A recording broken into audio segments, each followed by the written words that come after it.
Alright, back on the Scout here. And you must be thinking, oh my gosh. Well, remember we talked about the looseness at the end of the steering column, where the column shaft itself was moving back and forth. So I got to have the column out in order to fix that bushing down at the bottom of the column. So here's what had to happen. So you see these are trapped here, and also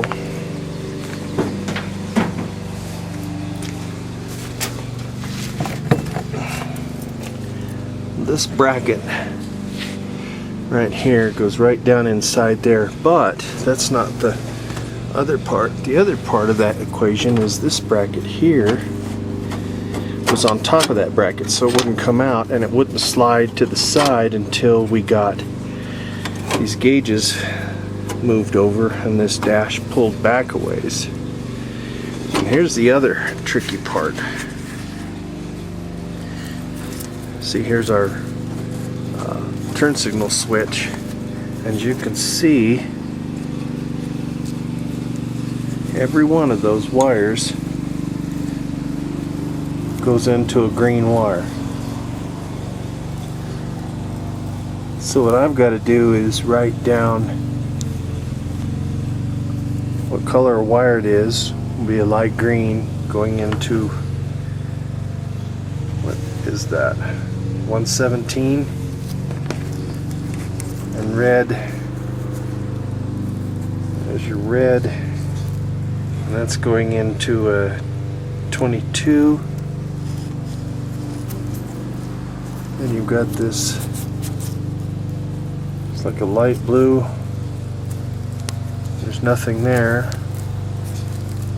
There's a white, there's nothing there as well. And then we've got brown one going into, what is that, 115? It looks like this one here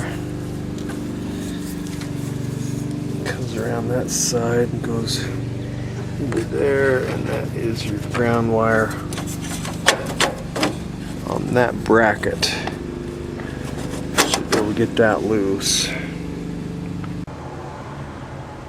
Alright, so I didn't trust my vision, but what I did was, there's some numbers on there and I could barely read them, so what I did on some of these, I went ahead and put like little paint dots.